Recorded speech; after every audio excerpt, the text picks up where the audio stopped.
నమస్తే. ఆర్కే అగ్ని 24 టాక్స్కి స్వాగతం.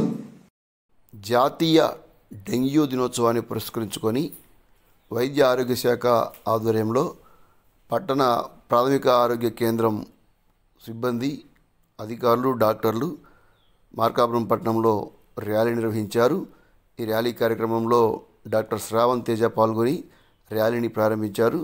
ఈ సందర్భంగా జాతీయ డెంగ్యూ దినోత్సవాన్ని యూనిట్ ఆఫీసర్ నాగేందర్ రెడ్డి వివరించారు. దోమల వల్ల వచ్చే వ్యాధులకు దూరంగా ఉండాలని, దోమలు పెరగకుండా పరిసరాలను శుభ్రంగా ఉంచుకునే సందర్భంగా ఆయన సూచించారు. ఈరోజు జాతీయ డెంగ్యూ దినోత్సవం సందర్భంగా మన మార్కాపురం పట్టణంలో డెంగ్యూ వ్యాధి అవగాహన ర్యాలీని నిర్వహించబోతున్నాము. ఇది ప్రపంచవ్యాప్తంగా ఏదైతే కీటకాల ద్వారా వచ్చేటువంటి, దోమల ద్వారా వచ్చేటువంటి ఒక రకమైనటువంటి దోమ కుట్టడం వల్ల ఈ డెంగ్యూ జ్వరం అనేది వస్తుంది.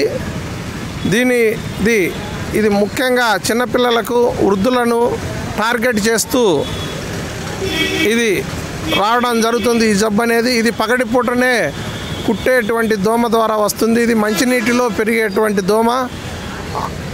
ఈ దోమ ఎక్కువగా 3 రకాలైన దోమల ద్వారా 5 రకాల జబ్బులను కలగజేస్తున్నాయి. ఇవన్నీ కూడా మనము అరికట్టాలంటే ఈ వ్యాధులను ముఖ్యంగా పరిసరాలను పరిశుభ్రంగా ఉంచుకోవాలి. ఇంటి ముందర కానీ ఇంటి బయట కానీ మురికి నీటి గుంటలు లేకుండా, చెత్త చెదారము పడవేయకుండా ఉండాలి. తద్వారా దోమలు కుట్టకుండా నివారించుకోవచ్చు. అలాగే దోమతెరలు కూడా వాడాలి. దోమతెరలు వాడటం వల్ల దోమలు నివారించుకోవచ్చు. అలాగే సాయంత్రం పూట వేపాకు పొగ ద్వారా కూడా ఈ దోమలను రాకుండా చేయవచ్చు. ఇలాంటి చర్యలు తీసుకోవటం వల్ల మనము ఈ డెంగ్యూ, మలేరియా ఇట్లాంటి అన్ని జబ్బులను నివారించుకోవచ్చు.